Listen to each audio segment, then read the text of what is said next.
E agora a gente vai falar sobre a seca extrema.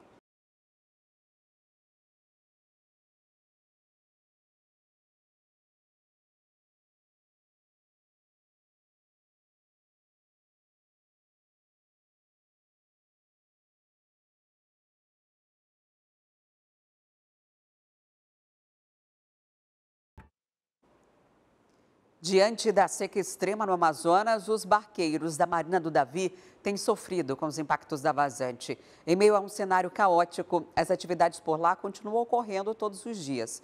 E eles vão continuar as viagens para não prejudicar a população ribeirinha. Conhecida por ser um dos principais pontos de saída para praias e flutuantes, a Marina do Davi, na zona oeste de Manaus, se transformou em um enorme terreno.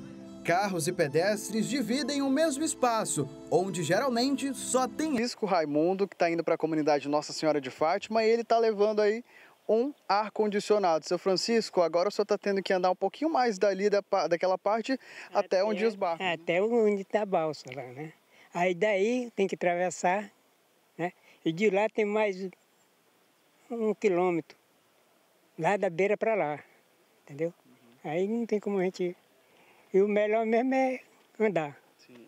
E haja força, né? O senhor está aqui com o ar-condicionado e mais 2 sacolas. Tô esperando o rapaz ali para vir pegar, carregador, né? Para levar para lá.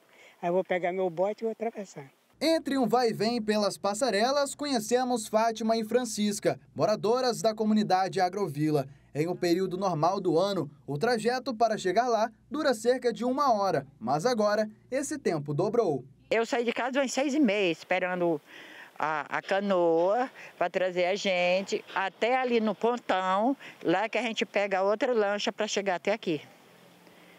E é esse o trajeto.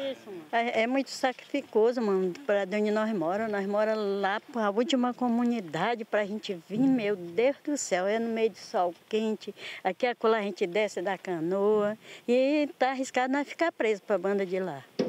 Eu vim porque eu tinha que vir mesmo. Atualmente, 9 comunidades ribeirinhas fazem parte do trajeto diário feito pelos cooperados da Marina. Milton trabalha no setor há 24 anos. Ele diz que a seca deste ano se assemelha com a de 2010, uma das maiores já registradas. Com menos água nos rios, todo dia é um desafio, principalmente para a embarcação não encalhar. A embarcação nossa normal, a média de 48 a 52 passageiros. Agora é 18, 15, 16. E às vezes a gente só sai daqui com 8, 5 passageiros. Às vezes tem alguns colegas que dá sorte de sair com a lotação dele. Às vezes desencalha no rio. Está sendo meio dificultoso para mim. Porque como eu estou grávida e tá sendo muito ruim, porque tem que pegar a canoa ainda ali bem. Aí tem que subir ainda mais praia lá e tá. Você tem que andar mais então. Uhum. Em dias normais, uma embarcação como essa chega a ficar completamente lotada. Mas à medida que o fluxo de pessoas cai, também é necessário trocar a embarcação por uma menor. E por mais que haja só um passageiro, os barqueiros aqui na Marina do Davi dizem que vão seguir com um compromisso diário para não deixar os comunitários na mão. A gente não tem deixado porque a gente temos, querendo ou não, temos compromisso com os comunitários, né? E nós levamos, estamos continuando, levamos até a comunidade Nossa Senhora de Fátima, próximo. De lá tem as outras pessoas com rabeta que transportam até as comunidades. Impressionante o cenário, né? Para quem é frequentador da Marina do Davi, percebe o quão diferente esse cenário está. A base, né? A casa flutuante em que a gente faz a embarcação para os pequenos barcos, é essa aqui, ó. E olha onde ela está, né? É um cenário completamente diferente, assustador e que continua e de forma acelerada. Por causa dessa vazante acentuada dos rios, algumas espécies de peixes estão em falta e caras nas feiras de Manaus. A Federação dos Pescadores do Amazonas aponta que o aumento no preço do pescado deve chegar em média a 18%. A solução para muita gente está sendo substituir o pescado pelo frango. A Feira da Manaus Moderna é o principal ponto de distribuição de peixe para o mercado consumidor da capital. Bruce trabalha aqui há mais de 20 anos e, pela experiência, sentiu uma diminuição na oferta de peixe por causa da descida dos rios. Os peixes estão morrendo, né, da seca, da quentura, né? Os peixes estão morrendo, mas aqui na Manaus Moderna nós procuramos fazer um valor adequado para chamar a atenção dos clientes, né? A gente não encontra matrinchã, por exemplo, em todos os boxes da feira. E quando tem, o preço varia de 50 a R$ 70. Se tiver 2 bancas que tem a matrinchã é muito, tá entendendo? Porque o valor dela é alto. A maioria dos pessoal compra de viveiro, entendeu? Porque da natureza mesmo tá sumida ela. Na banca do Leandro, há um mês, o quilo do tambaqui de rio estava sendo comercializado a R$ 12. Agora subiu para R$ 18, R$ 20. A estratégia foi congelar uma quantidade do pescado para manter o preço atual. Vazante, quando ela é muito grande, os próprios frigoríficos continuam mantendo não só a quantidade de peixe, mas a qualidade e o valor com preço baixo. Segundo o Sindicato da Pesca do Amazonas, o abastecimento de pescado aqui na capital amazonense já está comprometido, com redução de pelo menos 15% por conta da logística, que é afetada diretamente pela vazante dos rios. E aí o impacto também é direto lá na ponta, porque o preço do peixe na capital amazonense também já aumentou. Nós estamos com um problema de perda de grandes e grandes toneladas das espécies dos peixes, como o urimatã, como o jaraqui, como o pacu, como a sardinha e todas as outras demais espécies de peixe. A tendência é ter uma redução nessa oferta aqui em Manaus. Isso quer dizer que quando há pequena produção, a tendência é de aumento no preço do pescado. Estamos estimando aí entre de 8 até 10 a 12%, sendo o preço majorado para o consumidor final. Vera, para quem gosta de peixe, fique atento, porque começou ontem o período de defeso do tambaqui, que vai até março do ano que vem. Isso significa, na prática, que nesse período a captura está proibida na bacia amazônica, medida que visa a preservação e manutenção dos estoques e garantia de reprodução da principal espécie de pescado comercializado no Amazonas.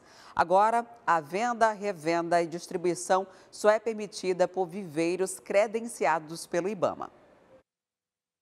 E por conta da interdição da Praia da Ponta Negra por 90 dias, 30 permissionários que trabalham em quiosques vão receber auxílio financeiro de R$ 1.000. Esse benefício será pago durante 3 meses. Ingrid trabalha há 5 anos na Praia da Ponta Negra. A venda de bebidas não faz diferença na hora de calcular o lucro. O aluguel de guarda-sóis e cadeiras é a fonte de renda da permissionária. Durante a semana, quando o sombreiro está lá embaixo, de segunda a sexta é 25 e no sábado e domingo 50, morre até nos R$40. Já aqui em cima só é o consumo.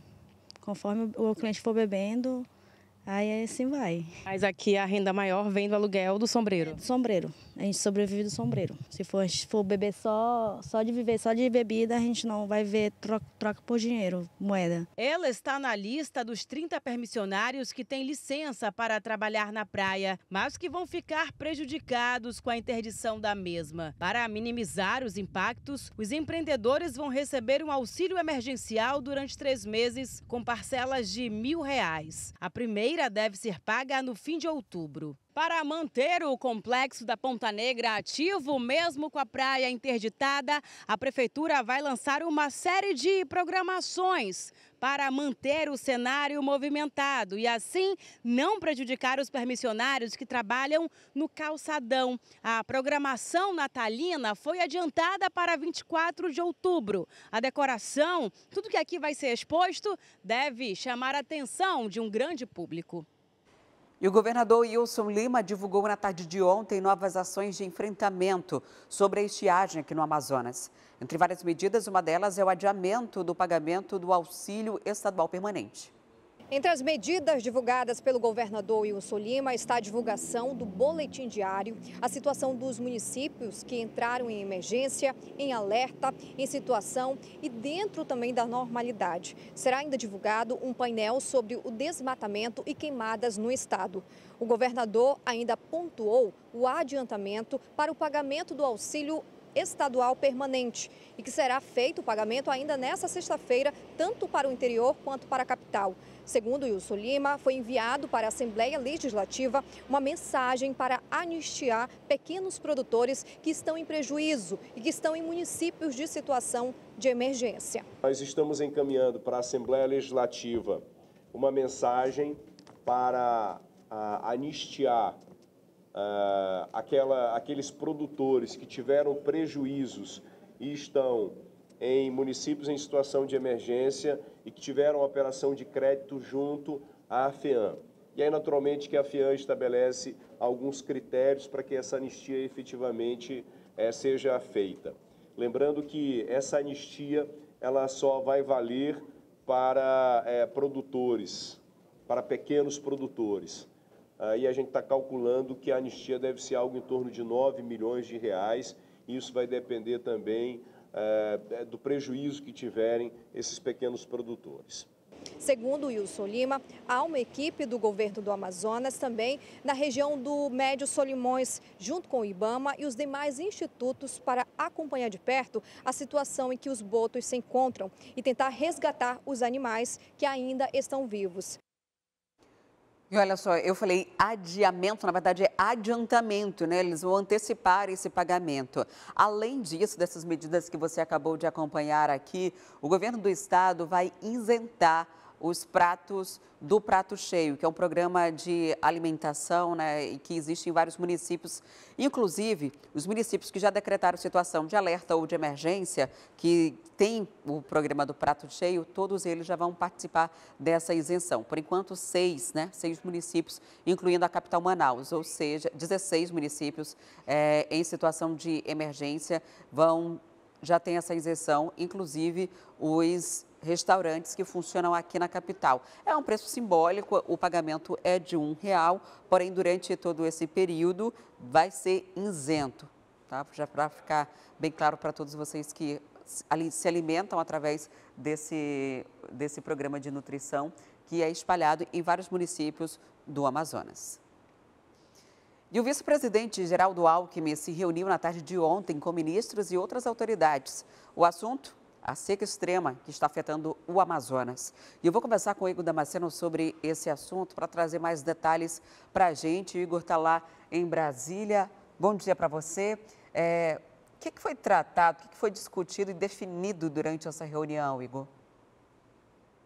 Adriane, bom dia para você, bom dia para todos que nos acompanham. Os ministros e o vice-presidente Geraldo Alckmin estão em comitiva, se deslocando nesse exato momento para o estado do Amazonas. Eles vão fazer uma visita técnica nas áreas mais afetadas pela estiagem deste ano. Inclusive, nós temos uma agenda da atuação dessa comitiva presidencial. Essa agenda vai ser cumprida até às 11 horas da manhã. Vou pedir para colocar no ar agora. A gente percebe que às 8h30 da manhã, no horário local, é o momento, é o horário em que essa comitiva vai desembarcar na base aérea de Manaus. Estão previstos 2 sobrevoos imediatamente, logo depois que essa comitiva chega aí no estado do Amazonas. Ainda não está confirmado, mas há sim a expectativa dessa comitiva liderada por Geraldo Alckmin acabar conversando com lideranças comunitárias. Também tem um encontro previsto com o governador Wilson Lima e com o prefeito Davi Almeida. Então essa vai ser a manhã de atividades dessa comitiva presidencial, liderada por Geraldo Alckmin, aí em Manaus. Às 11 horas da manhã está prevista uma coletiva de imprensa, onde os ministros e o vice-presidente vão conversar a respeito dessas primeiras obras que o governo federal vai fazer aí no estado para minimizar os impactos desse período de seca. Ontem, como você bem adiantou, Adriane, foi feita uma reunião ministerial com a presença de pelo menos 7 ministros e secretários ali no ministério liderado por Geraldo Alckmin. O ministro Silvio Costa Filho, de Portos e Aeroportos, por exemplo, ele confirmou que o serviço de dragagem no Rio Solimões, ali na altura de Benjamin Constant, já vai começar ainda hoje. Inclusive, nós temos imagens das dragas que vão fazer esse serviço. As dragas começam a entrar em operação hoje para trazer esses serviços de mais profundidade no rio e, assim, facilitar a trafegabilidade das balsas e dos barcos que transitam ali por Benjamin Constant. Essas obras, esses serviços estão previstos para durar algo em torno de 30 dias, ao custo de R$38 milhões.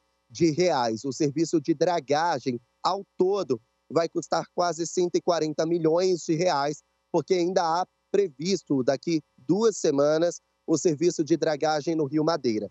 Vamos ouvir o que disse o ministro Silvio Costa Filho. A dragagem de R$38 milhões será dada amanhã. Serão 30 dias de obras de dragagem para a primeira etapa, que é de Tabatinga a Benjamin Constant. E no Rio Madeiro, em 15 dias a ordem de serviço está sendo dada e vai demorar em torno de 45 dias essa obra. E além disso, outras ações integradas de dragagem estão sendo formuladas. É um problema que tem que ser atacado de maneira emergencial e as dragas demoram em torno de 8 a 10 dias para chegar. Então, todas essas ações demoram em torno de 30 a 45, 60 dias. Bom, quem também participou dessa reunião foi a ministra do Meio Ambiente, Marina Silva. Ela finalmente resolveu conversar com a imprensa para falar a respeito das ações do MMA em ajuda ao governo do estado do Amazonas. Marina Silva anunciou 2 medidas. A primeira delas é em conjunto com o Ministério dos Povos Indígenas.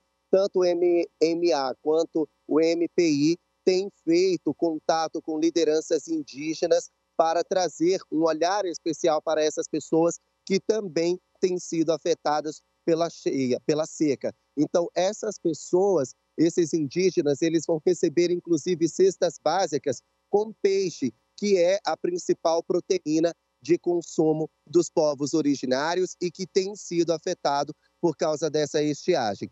Marina Silva ainda confirmou o número de 190 brigadistas que já vão atuar aí no estado. Eles já chegaram no Amazonas, além de técnicos do IBAMA e do ICMBio. Vamos ouvir a ministra. Nós temos 2 frentes de incêndio. Uma delas é o incêndio por desmatamento, que é mais na região ali do sul do Amazonas.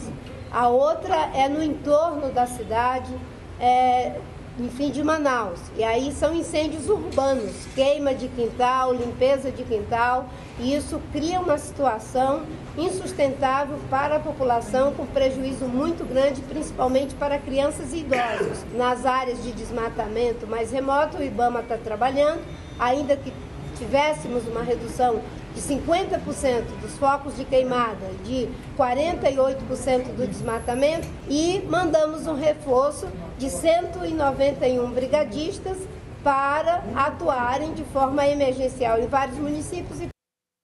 Bom, já o ministro de Minas e Energia, Alexandre Silveira, disse que a energia, a segurança energética está confirmada pelo menos para os próximos 30 dias nas regiões mais remotas. Vamos ouvir o que ele disse. Nós soltamos uma determinação a todo o sistema de abastecimento dos setores isolados, inclusive são 169 a óleo diesel na Amazônia, e a estocagem foi feita no dia 29/7 e no dia 30/8 a estocagem máxima desses sistemas isolados, o que nos dá um certo conforto, pelo menos pelos próximos 30 dias, que esses sistemas isolados estarão com suprimento garantido ao povo brasileiro. Bom, e o ministro Valdez Góes, do Desenvolvimento Regional, ele confirmou a ajuda humanitária nas áreas mais distantes, com água, combustível e também alimentos. Vamos ouvir. Nós estamos, o governo federal, assessorando todos os 58 municípios para preparar os seus planos de ajuda humanitária. E, no decorrer dessa semana, recepcionando esses planos, apoiarmos os 58 municípios com alimentação, água e combustível. Basicamente, é o foco prioritário esses produtos, uma vez que o Ministério da Saúde vai entrar com a parte do apoio no que diz respeito aos kits de medicamentos. Bom, a gente fica então na expectativa da chegada desses e de outros ministros, além do vice-presidente Geraldo Alckmin, aí em Manaus. A previsão é que eles desembarquem daqui a pouquinho. A Alckmin vai representando Lula, que ainda se recupera de uma cirurgia. Adriane. Igor, esses dados que a ministra Marina Silva citou de redução, eles reduziram em relação a setembro do ano passado, mas é a maior quantidade de queimadas registradas desde 97 que é medido, é o segundo pior ano. Só que, diferente do ano passado, a gente está numa das vazantes mais severas. Então, junta as duas coisas, juntamente com o El Niño e aquecimento, que tornam esse ano ainda pior do que foi o ano passado.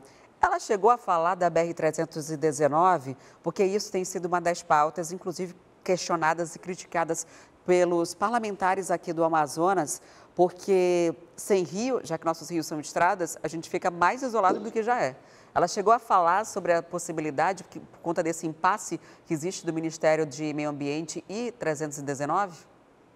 A ministra Marina Silva não falou a respeito dessas obras da BR-319 aí no trecho do Amazonas. A gente sabe que a bancada federal tem criticado o governo federal por causa dessas obras que poderiam acontecer por meio do novo PAC e não estão acontecendo, muito por causa da Marina Silva. O Ministério do Meio Ambiente, em conjunto com o IBAMA, não tem liberado as obras de pavimentação asfáltica aí na BR-319 no Amazonas. O trecho que vai receber financiamento do PAC é somente em Rondônia e os parlamentares federais do estado têm dito que isso pode atrapalhar ainda mais a recuperação dos rios. Então, Marina Silva continua sendo contra, continua se posicionando contra as obras da BR-319, que continua parada e atrapalhando a trafegabilidade. Adriane. Quer ficar por dentro de todas as notícias e programação da TV A Crítica? Então já se inscreve e ativa o sininho. E até o próximo vídeo.